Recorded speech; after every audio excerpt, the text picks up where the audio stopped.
Football താരങ്ങളെ വലിച്ചെറിയടാ ചെറുപ്പക്കാരാ. അർജന്റീനയാകട്ടെ, ബ്രസീലാകട്ടെ, ഏത് രാജ്യമാകട്ടെ, നിനക്കെന്ത് കിട്ടാനാടാ? നിനക്കെന്ത് കിട്ടാനാ ചെറുപ്പക്കാരാ? ഫുട്ബോൾ കളി കാണണ്ടെന്ന് ഞാൻ പറയുന്നില്ല, കളിക്കണ്ട എന്ന് പറയുന്നില്ല. ഈ പൈസ മുടക്കിയിട്ട് ഫ്ലെക്സ് വെക്കുന്നത് കൊണ്ട് നിനക്കെന്ത് പ്രയോജനമാടാ? എന്റെ പ്രിയപ്പെട്ട ചെറുപ്പക്കാരാ, ലോകത്തിന്റെ ഏതോ മൂലയിൽ കിടക്കുന്ന ഒരു ഫുട്ബോൾ താരത്തിന് വേണ്ടി, നീ ഇഷ്ടപ്പെടുന്ന ഒരു ടീമിന് വേണ്ടി പടച്ചവനെ പൈസ ചെലവാക്കി ഫ്ലെക്സ് വെക്കുന്ന എന്റെ യുവത്വമേ, അവൻ ആരാണെന്ന് നിനക്കറിയില്ല, നീ ആരാണെന്ന് അവനും അറിയില്ല. എന്നാ നീ അവന് വേണ്ടി എഴുതി വെച്ചിരിക്കുന്ന വാചകങ്ങൾ പോലും നമ്മുടെ മനസ്സുകൾക്ക് വല്ലാത്ത അത്ഭുതം തോന്നുകയാണ്. ഇന്ന് കേരളത്തിന്റെ ഏത് മുക്കിലും മൂലയിലും കടന്നു ചെല്ലുമ്പോ എന്തിനാ 5 നേരം അല്ലാഹുവേ ബാങ്ക് വിളിക്കുന്ന പള്ളിയുടെ അല്ലാഹുവിന്റെ ഭവനമായ ആ പരിശുദ്ധമായ പള്ളിയുണ്ടല്ലോ, ആ പള്ളികളുടെ മുമ്പിൽ പോലും പടച്ചവനെ മത്സരിച്ച് ഫ്ലെക്സ് വെച്ചിരിക്കുകയാണ്. എല്ലാം ആർക്ക് വേണ്ടിയാ ചെറുപ്പക്കാരാ? മോനെ, നിന്നെ ആരാണെന്ന് അവന് പോലും അറിയില്ലടാ. ലോകത്തിന്റെ ഏതോ അറ്റത്തു കിടക്കുന്ന ഒരുത്തനെ ഇഷ്ടപ്പെട്ടുകൊണ്ട് ഫ്ലെക്സ് വെച്ചിട്ട് അവന് വേണ്ടി പരസ്പരം തല്ലുന്ന യുവത്വമേ, ചോദിക്കുന്ന ചോദ്യങ്ങൾക്ക് ഉത്തരം പറയാതെ വെച്ചിരിക്കുന്ന കാല് പോലും ചലിപ്പിക്കാൻ കഴിയില്ലാത്ത ഒരു ദിവസം വരാനുണ്ടെന്ന് റസൂലുള്ളാഹി സ്വല്ലല്ലാഹു അലൈഹി വസല്ലമ തങ്ങൾ പഠിപ്പിക്കുമ്പോ, ആ ദിവസത്തിൽ അല്ലാഹു നിന്നോട് ചോദിക്കുന്ന ഒരു ചോദ്യമുണ്ട്. ഈ ഫ്ലെക്സ് വെക്കുന്ന ചെറുപ്പക്കാരോട്, പൈസ ചെലവാക്കിയ ചെറുപ്പക്കാരോട് അല്ലാഹു നിന്നോട് ചോദിക്കുന്ന ഒരു ചോദ്യമുണ്ട്. പണം എങ്ങനെയാ ഉണ്ടാക്കിയത്? എങ്ങനാടാ പണം ഉണ്ടാക്കിയത്? അത് എങ്ങനെയാടാ ചിലവഴിച്ചത്? ഈ ചോദ്യത്തിന് ഞാനും പറയണം, നിങ്ങളും പറയണം. ഓരോ രൂപ സമ്പാദിച്ചത് ഏതു വഴിയിലൂടെയാണെന്ന് അല്ലാഹുവിനോട് പറയണം ചെറുപ്പക്കാരാ. എന്നിട്ട് പടച്ചവനോട് ചോദിക്കുന്ന രണ്ടാമത്തെ ചോദ്യം, അത് ഏത് വഴിയിലാണ് നീ ചെലവഴിച്ചത്? റബ്ബ് ചോദിക്കും ഈ ഫ്ലെക്സ് വെച്ചതിനെ കുറിച്ച്, ഈ ഫ്ലെക്സ് വെച്ചതിനെ കുറിച്ച് ചെറുപ്പക്കാരോട് ചോദിക്കുമ്പോ, ഇന്ന് മത്സരത്തിന്റെ കാലമാടോ, ഏറ്റവും വലിയ ഫ്ലെക്സ് വെക്കാനുള്ള മത്സരം നടക്കുകയാണ്. അതുകൊണ്ട് എന്റെ പ്രിയപ്പെട്ടവരോട് പറയുകയാണ്, ആ ഹൃദയത്തിന്റെ ഉള്ളിൽ നിന്ന് എല്ലാവരെയും വലിച്ചെറിഞ്ഞിട്ട് ഹൃദയത്തിന്റെ ഉള്ളിൽ നിന്ന് ആവശ്യമില്ലാത്തവർ മുഴുവനും വലിച്ചെറിയ്. എന്നിട്ട് ഹൃദയത്തിന്റെ കത്ത് അല്ലാഹനെ കേറ്റ്, ഹൃദയത്തിന്റെ കത്ത് പടച്ചവനെ കേറ്റ്. അല്ലാഹുവിനെ ഹൃദയത്തിന്റെ കത്ത് കേറ്റിയാ ഏതു മാറാത്തവനും മാറുമടോ, ഏതു മാറാത്തവളും മാറുമടോ. ഹൃദയത്തിന്റെ തള്ള കയറിയ ജീവിതത്തിന് മാറ്റം വരികയാണ്. പിന്നെ തെറ്റു ചെയ്യാൻ പേടിയാണ്. ഇന്നത്തെ മുസ്ലിമിന്റെ അവസ്ഥ എന്തെന്നറിയുമോ?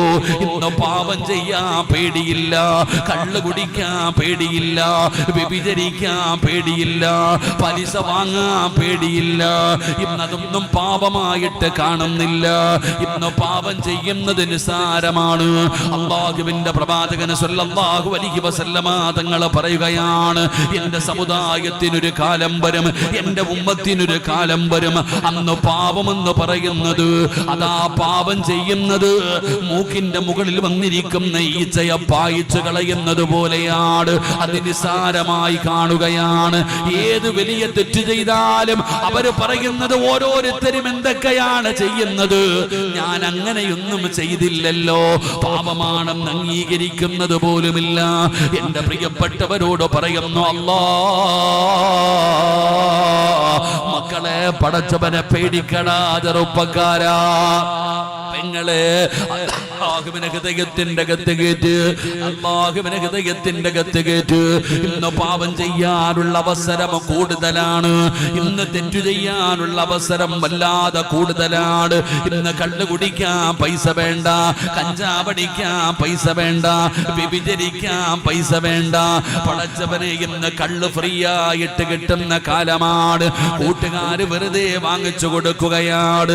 പടച്ചവനെ, ഒരു ഫോൺ കോൾ മതിയടോ, ഇന്ന് കൂടെ കിടക്കാൻ പെണ്ണിനെ കിട്ടുകയാണ്.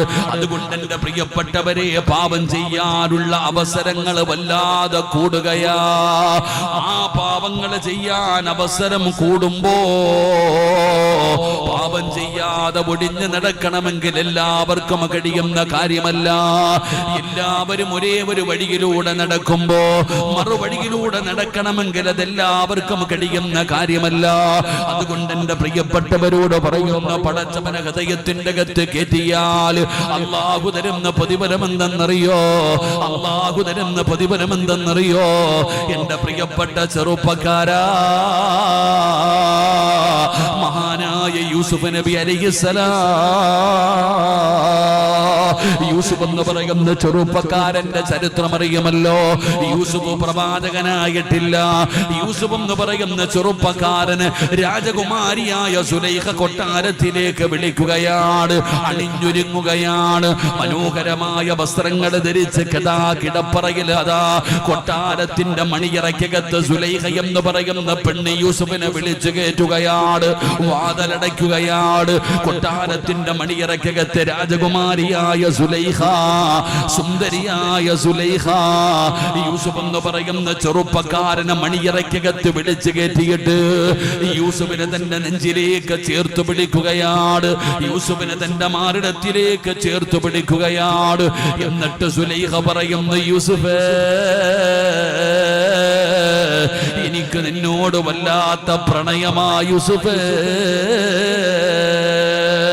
എന്റെ ആഗ്രഹമൊന്ന് സാധിച്ചതാടാ യൂസുഫ്, എന്റെ മോഹമൊന്ന് സാധിപ്പിച്ചതാടാ യൂസുഫ്. രാജകുമാരി സുലൈഖ യൂസുഫിനെ കെട്ടിപ്പിടിച്ചിട്ടവിടെന്ന് ചോദിക്കുകയാണ്. യൂസുഫിന്റെ മുഖമങ്ങ് വാടുകയാണ്. എന്തിനാ യൂസുഫെ പേടിക്കുന്നത്? ആരും അറിയില്ലടാ യൂസുഫ്, ആരും കാണില്ലടാ യൂസുഫ്. ഇത് കൊട്ടാരത്തിന്റെ മണിയറയ്ക്കകത്താണ്, രാജകുമാരിയുടെ ബെഡ്റൂമാണ്. ഇതിനകത്ത് വെച്ച് എന്തു ചെയ്താലും ഒരാളും അറിയില്ലെന്ന് സുലൈഖ പറയുമ്പോ യൂസുഫ് എന്ന് പറയുന്ന യുവത്വത്തിന്റെ നടുവിലൂടെ നടന്നു പോകുന്ന ചെറുപ്പക്കാരൻ സുലൈഖ എന്ന രാജകുമാരിയുടെ മുഖത്ത് നോക്കിയിട്ട് പറഞ്ഞ മറുപടി എന്തെന്നറിയുമോ? ഖാല മഅദല്ലാഹ്.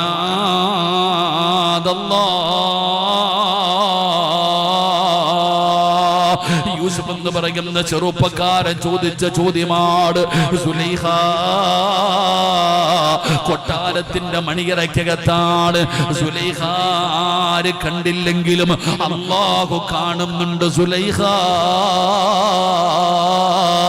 അള്ളാടെ കണ്ണ് വെട്ടിക്കാൻ ഒരാളെ കൊണ്ടും കഴിയില്ലല്ലോ, അള്ളാന്റെ കണ്ണ് വെട്ടിക്കാൻ ഒരാളെ കൊണ്ടും കഴിയില്ലല്ലോ.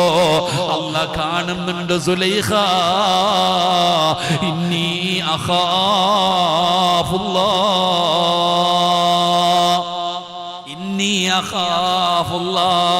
എനിക്ക് അല്ലാഹുവിനെ വല്ലാത്ത പേടിയാ സുലൈഖ, എനിക്കും പടച്ചവനെ വല്ലാത്ത പേടിയാ സുലൈഖ. പടച്ചവനെ രാജകുമാരിയുടെ മുഖത്ത് നോക്കിയിട്ട് യൂസുഫ് എന്ന് പറയുന്ന ചെറുപ്പക്കാരൻ സുലൈഖയെ തള്ളി മാറ്റുകയാണ്. എനിക്ക് പടച്ചവനെ പേടിയാ സുലൈഖ, അല്ലാഹ് കാണുന്നുണ്ട് സുലൈഖ. എന്റെ പ്രിയപ്പെട്ടവർക്ക് ഇത് പറയണമെങ്കിൽ ഈമാൻ ഉണ്ടാകണം ചെറുപ്പക്കാരാ. കൂടെ പഠിക്കുന്ന ഒരു പെൺകുട്ടി നിന്റെ ശരീരത്ത് കയറി പിടിക്കുമ്പോ അവനോട് പറയണം, അവളോട് പറയണം, എടുക്കടാ കയ്യ്. എന്റെ വഴുത് കേൾക്കുന്ന പെൺകുട്ടിയോട് പറയുകയാണ്, കൂടെ പഠിക്കുന്ന ഒരുത്തനോടി വന്നിട്ട് നിന്റെ ശരീരത്ത് കയറി പിടിക്കുമ്പോ എടാ അവനോട് പറയണം, ഇന്നി അഖാഫുല്ലാഹ്, എനിക്ക് അല്ലാഹുവിനെ പേടിയാടാ.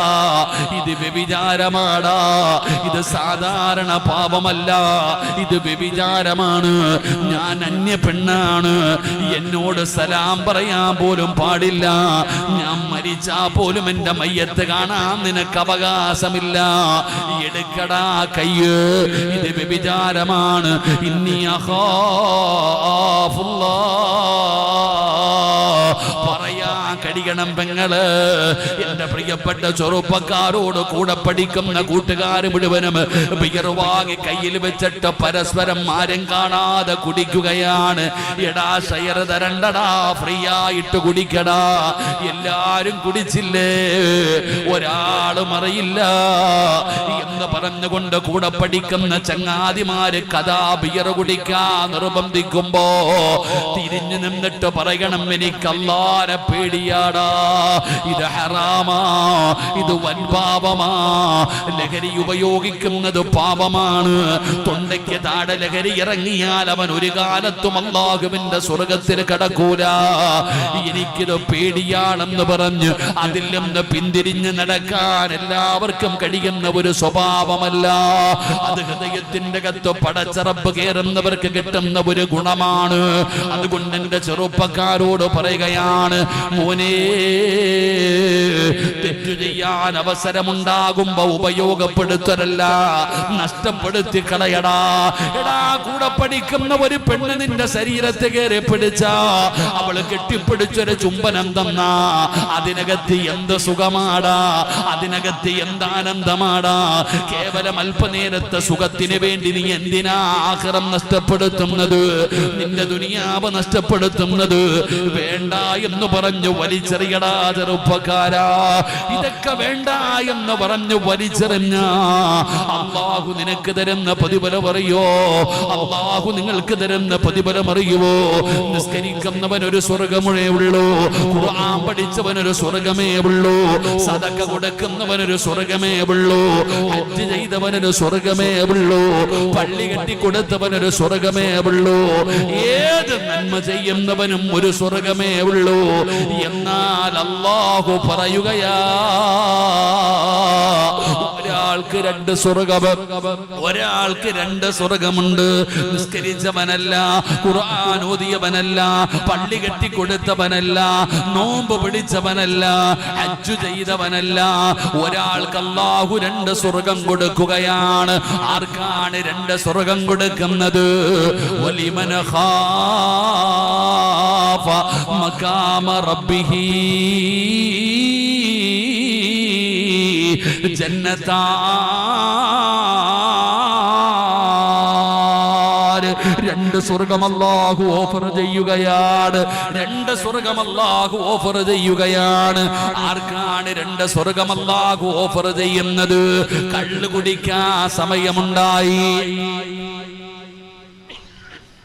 കള്ളു കുടിക്കാൻ അവസരം കിട്ടി, വ്യഭിചരിക്കാൻ അവസരം കിട്ടി, പാപം ചെയ്യാൻ അവസരം കിട്ടി, ആരും കാണാത്ത ഒരു സാഹചര്യമുണ്ടായി. ആ സമയത്ത് അല്ലാഹുവിനെ പേടിച്ചുകൊണ്ട് അത് വേണ്ട എന്ന് വെച്ചാ അല്ലാഹു അവന് കൊടുക്കുന്നത് രണ്ട് സ്വർഗമാ ചെറുപ്പക്കാരാ. മഹാനായ സയ്യിദുനാ ഉമർ ഇബ്നുൽ ഖത്താബ്, ഉമർ ഇബ്നുൽ ഖത്താബ് റളിയല്ലാഹു തആല അൻഹുവിന്റെ കാലഘട്ടത്തില് പടച്ചവനെ ഉമർ തങ്ങൾക്കൊരു ചെറുപ്പക്കാരനോട് വല്ലാത്ത സ്നേഹമാ. ഉമർ ഒരാളെ സ്നേഹിക്കണമെങ്കിൽ അവൻ സാധാരണ ചെറുപ്പക്കാരനല്ല. എന്തുകൊണ്ടാണ് അവനെ സ്നേഹിച്ചതെന്നറിയോ? അല്ലാഹുവിന്റെ പള്ളിയുടെ മിനാരത്തിൽ നിന്ന് 5 നേരം ഹയ്യ അലൽ സ്വലാ, ഹയ്യ അലൽ ഫലാഹ്, അല്ലാഹുവിന്റെ പള്ളിയുടെ മിനാരത്തിൽ നിന്ന് ഒരു നേരമല്ല, ഒരു ദിവസമല്ല, 5 നേരം അല്ലാഹുവിന്റെ പള്ളിയിൽ നിന്ന് ബാങ്ക് വിളിക്കുമ്പോ ആ ചെറുപ്പക്കാരൻ ഒന്നാമത്തെ സഫിലുണ്ടാകും. ചെറുപ്പക്കാരാ, അവൻ ബാങ്ക് വിളിക്കുമ്പോ പള്ളിക്കകത്തിരിക്കുന്നവനാണ്, എല്ലാ ദിവസവും ഉമർതങ്ങൾ കാണുന്നവനാണ്. അതുകൊണ്ട് ഉമർതങ്ങൾക്ക് അവനോട് വല്ലാത്ത സ്നേഹമാണ്. അതുകൊണ്ട് പടച്ചവനെ ഈ ചെറുപ്പക്കാരൻ എല്ലാ ദിവസവും നിസ്കരിക്കാൻ പള്ളിയിലേക്ക് കടന്നു വരുമ്പോ വഴിയിലൊരു പെണ്ണുണ്ട്, വരുന്ന വഴിയിലൊരു പെണ്ണുണ്ട്. അവൾക്ക് ഇവനോട് വല്ലാത്ത സ്നേഹമാ, വല്ലാത്ത പ്രേമമാ. എന്തൊക്കെ ചെയ്ത് നോക്കിയിട്ടും ഈ ചെറുപ്പക്കാരൻ പരിഗണിക്കുന്നില്ല. അവൾക്ക് വാശിയായി, അവൾക്ക് വാശിയായി. എങ്ങനെയും ഇവനെ പരാജയപ്പെടുത്തണം. അങ്ങനെ പടച്ചവനെ ഈ ചെറുപ്പക്കാരൻ നിസ്കാരം കിടഞ്ഞു പള്ളിയിൽ നിന്ന് ഒറ്റയ്ക്ക് വീട്ടിലേക്ക് പോകുമ്പോ ഈന്തപ്പന മരങ്ങളുടെ ഇടയിലൂടെ വിളിച്ചിരിക്കുകയാണ്. ഈ ചെറുപ്പക്കാരന്റെ മുന്നിലേക്ക് ആ പെണ്ണ് കടന്നു ചെല്ലുകയാണ്, കെട്ടിപ്പിടിക്കുകയാണ്, ചുടുചുംബനങ്ങൾ കൊടുക്കുകയാണ്. എന്നിട്ട് പറയുന്നു, എനിക്ക് നിന്നോട് വല്ലാത്ത പ്രണയമാണ്, ആരും കാണുന്നില്ലല്ലോ, എന്റെ ആഗ്രഹമൊന്ന് സാധിപ്പിച്ചു താടാ, എന്റെ മോഹമൊന്ന് സാധിപ്പിച്ചു താടാ, എന്നെ കെട്ടിപ്പിടിച്ചൊരു ചുംബനമെങ്കിലും താടാ. ഒരു യുവത്വത്തിന്റെ നടുവിലൂടെ നടന്നു പോകുന്ന ചെറുപ്പക്കാരന് ഇരുട്ടുള്ള രാത്രിയിൽ ആരുമില്ലാത്ത വഴിയിൽ പടച്ചവനെ ഒരു പെണ്ണ് കെട്ടിപ്പിടിച്ചിട്ട് യാചിക്കുമ്പോ ചെറുപ്പക്കാരന്റെ കണ്ണ് നിറയുകയാണ്, കൈകാലുകൾ വിറയ്ക്കുകയാണ്. അല്ലാഹുവേ, എന്റെ ദുനിയാവും ആഖിറവും പോയല്ലോ അല്ലാ, എന്റെ ശരീരത്താദ്യമായിട്ട് ഒരന്യ പെണ്ണ് തൊട്ടല്ലോ അല്ലാ, വ്യഭിചാരിയായി പോയല്ല റബ്ബേ, ഇനി നരകത്തിനാണല്ലോ അല്ലാ. വിളിച്ചുകൊണ്ട് ബോധം കെട്ട് താഴെ വീഴുകയാണ്. സുന്ദരിയായ പെണ്ണ് ഓടി രക്ഷപ്പെടുകയാണ്. ബോധമില്ലാതെ ചെറുപ്പക്കാരൻ കിടക്കുകയാ. അവസാനം വഴിയിലൂടെ നടന്നു വന്ന യാത്രക്കാര് കാണുകയാണ്. ഈ ചെറുപ്പക്കാരനെ എടുത്തുകൊണ്ട് വീട്ടിലേക്ക് കൊണ്ടുപോയി പിതാവിന്റെ മുമ്പിൽ കൊണ്ടുപോയി കിടത്തുകയാണ്. തന്റെ പൊന്നാര മകന് ബോധം വന്നപ്പോ വാപ്പ ചോദിച്ചു, എന്തേ മോന് വല്ലാതെ കരയുന്നല്ലോ, എന്റെ പൊന്നുമോൻ എന്തേ പറ്റിയത്? വാപ്പാ, ഖസറ ദുനിയാ വൽ ആഖിറ, എന്റെ ദുനിയാവും ആഖിറവും പോയി വാപ്പാ, ഞാൻ നരകത്തിന്റെ അവകാശിയായി പോയി, ഞാൻ വ്യഭിചാരിയായി പോയി. എന്തേ മോനെ പറയുന്നത്? നടന്ന സംഭവങ്ങൾ വിവരിക്കുകയാണ്. എന്നിട്ട് ഇവൻ കിടന്ന് കരയുകയാണ്. തന്റെ പൊന്നാരമകം നെഞ്ചുപൊട്ടിയിട്ട് കരയുന്നത് കണ്ടപ്പോ പിതാവ് പറഞ്ഞു, എന്റെ മോന് തെറ്റു ചെയ്തില്ലല്ലോ, അവൾ ഇങ്ങോട്ട് കയറി പിടിച്ചതല്ലേ. എന്റെ പൊന്നുമോൻ അല്ലാഹുവിനെ പേടിച്ച് ജീവിക്കുന്നവനാണല്ലോ, നീ നിരപരാധിയാണ്, നീ നിരപരാധിയാണ്. തന്റെ വാപ്പ തന്റെ പൊന്നാര മകന്റെ കരച്ചിൽ മാറ്റാൻ പറയുകയാണ്. അവന് സമ്മതിക്കുന്നില്ല. ഉമർ തങ്ങളോട് ചെന്ന് ചോദിക്ക്, ഉമർ തങ്ങളോട് ചെന്ന് മസല ചോദിക്ക്. പിതാവ് ഓടുകയാണ്. ഉമർ ഇബ്നുൽ ഖത്താബ് റളിയല്ലാഹു തആല അൻഹുവിന്റെ മുമ്പിലേക്ക് ഓടുകയാണ്. എന്നിട്ട് തന്റെ പൊന്നാര മകന്റെ മസല ചോദിക്കുകയാണ്. ഉമർ തങ്ങൾ പറഞ്ഞു, അല്ലാഹു പുറത്തു കൊടുക്കട്ടെ, അവൻ തെറ്റുകാരനല്ലല്ലോ, അവൻ അല്ലാഹുവിനെ പേടിച്ച് ജീവിക്കുന്നവനാണല്ലോ. വാപ്പയ്ക്ക് സമാധാനമായി. തന്റെ പൊന്നാര മകനോട് ഇത് പറയുന്നതിന് വേണ്ടി വീട്ടിലേക്ക് കടന്നു വരുമ്പോ സുബ്ഹാനല്ലാഹ്, തന്റെ പൊന്നാര മകന്റെ ജനാസയാ കാണുന്നത്. നെഞ്ചു പൊട്ടികെട്ട് മരിച്ചുപോയടാ ചെറുപ്പക്കാരാ. ഒരു പെണ്ണ് തന്റെ ശരീരത്ത് തൊട്ടതിന്റെ പേരില് നരകത്തിലാണെന്നുള്ള ഭയം കാരണം, പടച്ചവനോട് കണക്ക് പറയണമെന്നുള്ള പേടി കാരണം അവിടുന്ന് നെഞ്ചു പൊട്ടികെട്ടും മരിച്ചുപോയെന്ന് ചരിത്രം പറയുമ്പോ ഈ ചെറുപ്പക്കാരന്റെ ജനാസ കബറടക്കി അവന്റെ കബറിന്റെ തലയുടെ ഭാഗത്തിരുന്നിട്ട് ഉമർ തങ്ങൾ ഓതുകയാണ്, മോനെ വലിമൻ ഖാഫ മഖാമ റബ്ബിഹി ജന്നതാൻ. നിനക്ക് രണ്ട് സ്വർഗമാടാ, നിനക്ക് രണ്ട് സ്വർഗമാ അല്ലാഹു ഒരുക്കി വെച്ചിരിക്കുന്നത്. അതുകൊണ്ട് എന്റെ പ്രിയപ്പെട്ടവരോട് പറയുന്നു, തെറ്റു ചെയ്യാൻ അവസരമുണ്ടാകുമ്പോ വലിച്ചെറിഞ്ഞേക്ക് ചെറുപ്പക്കാരാ. വേണ്ടെന്ന് വെക്ക പെങ്ങള്. ആ ഹറാമിലൂടെ കിട്ടുന്ന സ്നേഹം എനിക്ക് വേണ്ട, ഹറാമിലൂടെ കിട്ടുന്ന സുഖം എനിക്ക് വേണ്ട, ഹറാമിലൂടെ കിട്ടുന്ന പണം എനിക്ക് വേണ്ട. എന്ത് സന്തോഷമാണെങ്കിലും അത് നിലനിൽക്കൂല. പ്രണയം വേണ്ട, പ്രേമം വേണ്ട. എന്റെ പ്രിയപ്പെട്ട സഹോദരിമാരോട് പറയുകയാണ്, പെങ്ങളെ, വിവാഹത്തിന്റെ കാര്യം നിന്നോട് പറയുമ്പോ വാപ്പ പറയുന്നു, ഉമ്മ പറയുന്നു, നിന്നെ വിവാഹം കഴിച്ചു കൊടുക്കാൻ പ്രായമായി. പെണ്ണ് പറയുന്നു, വേണ്ട വേണ്ട വേണ്ട, 2 കൊല്ലം കഴിയട്ടെ, 3 കൊല്ലം കഴിയട്ടെ. വിവാഹത്തിന്റെ കാര്യം പറയുമ്പോ ഏത് പെണ്ണും പറയുന്ന ഒരു മറുപടിയാ, വേണ്ട വേണ്ട വേണ്ട.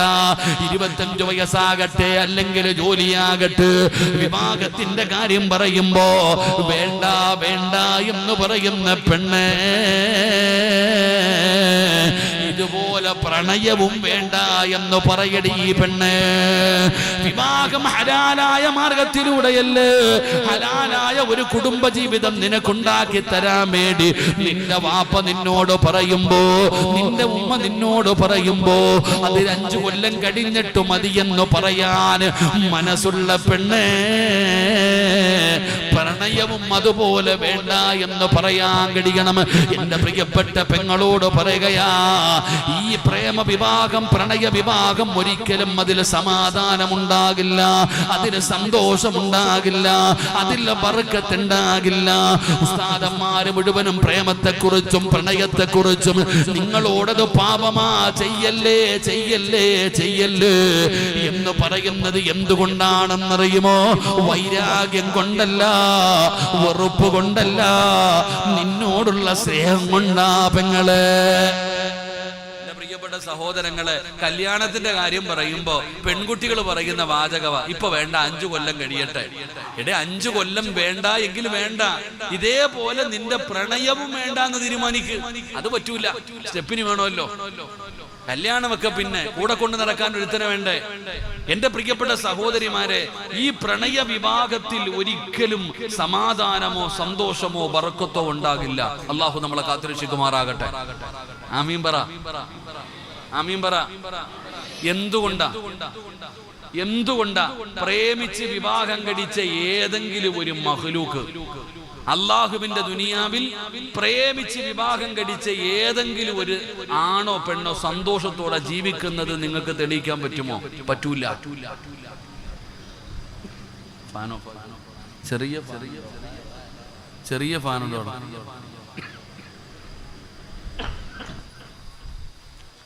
എന്റെ പ്രിയപ്പെട്ട സഹോദരങ്ങളോ, പ്രേമിച്ച് കെട്ടിയ ആരെങ്കിലും ഉണ്ടെങ്കിൽ സ്വന്തം നെഞ്ചത്തെ കൈവച്ചിട്ട് ചോദിക്ക്, നാട്ടുകാരോട് നീ പറയും സുഖവാ ജീവിതമൊന്നും, ആത്മാർത്ഥമായിട്ട് നീ പറ, നിനക്ക് സമാധാനം ഉണ്ടോ? ഒരു കാലത്തും സമാധാനം ഉണ്ടാകില്ല, സന്തോഷം ഉണ്ടാകില്ല. അതിന്റെ കാരണം എന്താ? ഹറാമിലൂടെ തുടങ്ങുന്ന ഒരു കാര്യത്തിലും അള്ളാഹു ബർക്കത്ത് ചെയ്യില്ല എന്ന് നബിയുനാ റസൂലുള്ളാഹി. ഉറക്കെ പറ, നബിയുനാ റസൂലുള്ളാഹി. ഹറാമിലൂടെ തുടങ്ങുന്ന ഏതെങ്കിലും ഒരു കാര്യത്തിന് ബർക്കത്തുണ്ടാവോ? പറ, ഉണ്ടാവോ? ഈ പ്രേമം തുടങ്ങിയത് എങ്ങനെ? ഹലാലായ മാർഗത്തിലൂടെ. ഈ പ്രണയം തുടങ്ങുന്നത് ഹലാലായ മാർഗത്തിലൂടെയാണോ? അല്ല, ഹറാമായ വഴിയിലൂടെയാ തുടങ്ങുന്നേ. കാരണം സലാം പറയാൻ പാടില്ലല്ലോ. ഇസ്ലാമിന്റെ നിയമം അങ്ങനല്ലേ? എത്രയൊക്കെ വഴുതു പറഞ്ഞാലും അസ്സലാമു അലൈക്കും എന്ന് സലാം പറയാൻ പാടുണ്ടോ? പെണ്ണുങ്ങൾക്ക് ഒരു അന്യപുരുഷനോട് പറയാൻ പാടില്ലല്ലോ. മയ്യത്ത് പോലും കാണാൻ പാടില്ലല്ലോ. ഇതൊക്കെ കാലം മാറുമ്പോ നിങ്ങൾ നിയമം മാറ്റും. പക്ഷെ ദീൻ ഇതാ ഇസ്ലാമിന്റെ നിയമം. ഇസ്ലാമിന്റെ നിയമം ഇതാ. ഹറാമിലൂടെ തുടങ്ങുന്ന ഒരു കാര്യത്തിലും ഒരിക്കലും ബർക്കത്തില്ല. ഇത് നബിതങ്ങൾ പറഞ്ഞതാ. അപ്പൊ ബർക്കത്ത് ഉണ്ടാകണമെങ്കിൽ അത് നേരെ കള്ളമാകണ്ട. നബിതങ്ങൾ പറഞ്ഞ ഹദീസ്. അപ്പൊ ഈ പ്രണയത്തിന്റെ തുടക്കം ഹറാമായതിലൂടെയാ തുടങ്ങുന്നത്. 1. 2, മാതാപിതാക്കളെ സങ്കടപ്പെടുത്തിയിട്ട് തുടങ്ങുന്ന ഒരു കാര്യത്തിലും ബർക്കത്ത് ഉണ്ടാകില്ല, സമാധാനം ഉണ്ടാകില്ല. അല്ലാഹു ഈമാൻ തരുമാറാകട്ടെ. ഉറക്കപ്പറ, അല്ലാഹു ഈമാൻ തരുമാറാകട്ടെ. ഉമ്മാനെയും വാപ്പാനെയും സങ്കടപ്പെടുത്തിയിട്ട് ഒരു കാര്യം ചെയ്താൽ നേരെയാവോ? വെടി ഉണ്ടതുപോലെ ഇരിക്കുന്നു. നോക്കിയേ, എടാ, വാപ്പാനെയും ഉമ്മാനെയും സങ്കടപ്പെടുത്തിയിട്ട് നീ ഒരു ബിസിനസ് ചെയ്യാൻ തുടങ്ങി, ബർക്കത്തുണ്ടാവോ? ഇല്ല. ഏത് പ്രേമവും ഏത് പ്രണയവും മാതാപിതാക്കളെ സങ്കടപ്പെടുത്തിയിട്ടല്ലേ തുടങ്ങണേ? എങ്ങനെ ബർക്കത്തുണ്ടാകും? എങ്ങനെ സമാധാനം ഉണ്ടാകും? ഇത് ആദ്യം മനസ്സിലാക്ക്. തൽക്കാലം ഇത്തിരി ഓളവും ബഹളവും ഒക്കെ കാണും, കുറച്ച് കഴിയുമ്പോൾ അതൊക്കെ അങ്ങ് പോകും. അള്ളാഹു കാത്തിരക്ഷിക്കുമാറാകട്ടെ. ഒരുപാട് ചെറുപ്പക്കാർ, ഞാൻ ഇന്ന് വന്നപ്പോ എന്നെ വിളിച്ചോണ്ട് വന്ന ചെറുപ്പക്കാരോട് ചോദിച്ചു, കല്യാണം കഴിച്ചോടാ? ഇല്ല ഉസ്താദേ, ഇങ്ങനെ ഇരിക്ക. അവൻ പറഞ്ഞത് പെണ്ണ് കിട്ടാനില്ലെന്നാ. ആ ചെറുപ്പക്കാരൻ പറയുന്നത് പെണ്ണ് കിട്ടാനില്ലെന്ന്. ഇതിപ്പോ പെണ്ണില്ലാതായ പെണ്ണൊക്കെ ഉണ്ടോ? പക്ഷേ അള്ളാനെ പേടിച്ച് നടക്കുന്ന ഒരുത്തനെ ഇപ്പം പെണ്ണുങ്ങൾക്ക് വേണ്ട. അത്രയേ ഉള്ളൂ. എനിക്കറിയുന്നൊരു ചെറുപ്പക്കാരനുണ്ട്, ഇപ്പൊ 35 വയസ്സ് കഴിഞ്ഞു. അവനൊരു വീടി പോലും വലിക്കൂല. അവന് ഫേസ്ബുക്കോ ഇൻസ്റ്റാഗ്രാമോ ഒന്നുമില്ല. നല്ല ഒരു ചെറുപ്പക്കാരനാ, 35 വയസ്സ് കഴിഞ്ഞ് ഇതുവരെ കല്യാണം കഴിച്ചിട്ടില്ല. അപ്പൊ ചോദിച്ചപ്പോ എന്താ ഉസ്താദ്, നമ്മളെ ഒന്നും ആർക്കും വേണ്ട. അപ്പൊ ഞാൻ അവനോട് ചോദിച്ചു, എടാ കഞ്ചാവടിക്കുന്നവന് വരെ കിട്ടുന്നല്ലോടാ, കൊലപാതകം ചെയ്തവന്മാർക്ക് വരെ ഇപ്പൊ പെണ്ണുങ്ങളെ കിട്ടുന്നത്, നിനക്കെന്താ? എനിക്ക് ഇൻസ്റ്റാഗ്രാമില്ല ഉസ്താദ്. അപ്പൊ ഇപ്പൊ നല്ലതിനൊന്നും കിട്ടുന്നില്ല. ഇപ്പൊ പെണ്ണുങ്ങൾ നോക്കുന്നത് എത്ര റീച്ച് ഉണ്ട്, എത്ര ഫോളോവേഴ്സ് ഉണ്ട്, ഇതൊക്കെ അപ്പൊ നോക്കാം. റീലിടുന്നവരുടെ കാലമാണല്ലോ. അള്ളാഹു കാത്തിരക്ഷിക്കുമാറാകട്ടെ. എന്റെ പ്രിയപ്പെട്ട സഹോദരങ്ങളെ, മുഅ്മിനീങ്ങളെ, ഞാൻ പറഞ്ഞു വന്നത് അതിനകത്ത് ഒരിക്കലും ഒരു ബറക്കത്ത് ഉണ്ടാകില്ല. ആദ്യം നീ ഇത് കേവലം 1 മാസത്തേക്കോ അല്ലെങ്കിൽ 5 കൊല്ലത്തേക്കല്ല, മരിക്കുന്ന കാലം വരെ സഹിക്കണം പെങ്ങളെ. നീ മരിക്കുന്ന കാലം വരെ, പെൺകുട്ടികളോട് പറയുന്നു, മരിക്കുന്ന കാലം വരെ ഇത് വേണ്ടാന്ന് നീ വൈ. ഇതൊക്കെ വേണ്ട എന്ന് വെച്ച് നോക്കിക്കേ, അള്ളാഹു നിനക്ക് ഏറ്റവും മനോഹരമായ ജീവിതം, ഏറ്റവും സന്തോഷമുള്ള ജീവിതം അള്ളാഹു നിനക്ക് തരും. അതുകൊണ്ട് എന്റെ പ്രിയപ്പെട്ടവരോട് പറയുന്നു, വേണ്ട എന്ന് വെച്ച് നോക്ക്. വേണ്ട എന്ന് വെച്ചാൽ അള്ളാഹു തരുന്ന പ്രതിഫലം എന്താ? അള്ളാഹു തരുന്ന പ്രതിഫലം എന്തെന്നറിയോ? യൂസുഫ് എന്ന് പറയുന്ന ചെറുപ്പക്കാരന് സുലൈഖ എന്ന രാജകുമാരിയാണ് വിളിക്കുന്നത്. ഒരു സാധനം ഹറാമായ രീതിയിൽ ഉപയോഗപ്പെടുത്താൻ ഒരു സാധനം കിട്ടുമ്പോ നാട്ടുകാരെന്ത് വിചാരിക്കും, മാതാപിതാക്കൾ എന്ത് വിചാരിക്കും എന്നല്ല, പടച്ച റബ്ബിനെ ഓർത്തുകൊണ്ട് വേണ്ട എന്ന് വെച്ചാൽ അള്ളാഹു തരുന്ന പ്രതിഫലം എന്താണെന്ന് പഠിക്ക്. അള്ളാഹു ഭാഗ്യം തരുമാറാകട്ടെ. ഈ സുലൈഖ എന്ന പെണ്ണ് യൂസുഫ് എന്ന് പറയുന്ന ചെറുപ്പക്കാരനെ മണിയറയ്ക്കകത്ത് കയറ്റിയിട്ട് വാതിലടച്ചിട്ട് നെഞ്ചിലേക്ക് ചേർത്ത് പിടിച്ചിട്ട്, യൂസുഫ് എന്റെ ആഗ്രഹം ഒന്ന് സാധിച്ചതാടാ. യൂസുഫ് പറഞ്ഞ മറുപടി, എനിക്ക് അല്ലാഹനെ പേടിയാന്നാ പറഞ്ഞേ. എനിക്ക് അല്ലാഹനെ പേടിയാന്നാ പറഞ്ഞേ. അല്ലാഹനെ പേടിയാണെന്ന് പറഞ്ഞു സുലൈഖയെ യൂസുഫ് വേണ്ട എന്ന് വെച്ചു. ആ യൂസുഫിനെ സുലൈഖ പിടിച്ച് ജയിലിലിട്ടു. ആ യൂസുഫിനോടുള്ള വൈരാഗ്യം കാരണം കിട്ടാതെ വന്നപ്പോ യൂസുഫിനെ പിടിച്ച് ജയിലിലിട്ടു. എന്നാ നിങ്ങൾ ചരിത്രം നോക്കിക്കേ. ആ യൂസുഫ് നബി അലൈഹിസ്സലാമിന് അള്ളാഹു ആ രാജ്യത്തിന്റെ ഭരണാധികാരം തന്നെ തിരിച്ചു കൊടുത്തു. ഒന്ന്, ആ രാജ്യത്തിന്റെ ഭരണാധികാരം തിരിച്ചു കൊടുത്തു. യൂസുഫ് നിരപരാധിയാണെന്ന് തിരിച്ചറിഞ്ഞു. യൂസുഫിന് ആ രാജ്യത്തിന്റെ അധികാരം കൊടുത്തു. ആ സുലൈഖാനെ തന്നെ യൂസുഫിന് അള്ളാഹു തിരിച്ചു കൊടുത്തു. വേണ്ട എന്ന് വെച്ചപ്പോ, അള്ളാന് വേണ്ടി വേണ്ട എന്ന് വെച്ചപ്പോ, ആ സാക്ഷാൽ സുലൈഖയെ തന്നെ അള്ളാഹു ഹലാലാക്കി യൂസുഫിന് കൊടുത്തു. യൂസുഫിനെ കയറി പിടിച്ച സുലൈഖയുടെ കഥയല്ലേ നിനക്കറിയത്തുള്ളൂ. എല്ലാവർക്കും ഈ എന്താ പറയാ, കഥാപ്രസംഗം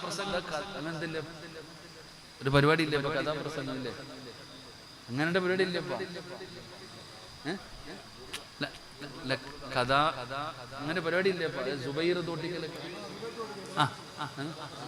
കഥാപ്രസംഗം നടത്തുമ്പോ പെണ്ണുങ്ങൾ ഏറ്റവും കൂടുതൽ ആഗ്രഹിക്കുന്നത് യൂസുഫിന്റെയും സുലൈഖയുടെ ചരിത്രം പറയാനാണ്, ആ ലവ് സ്റ്റോറി കേൾക്കാൻ.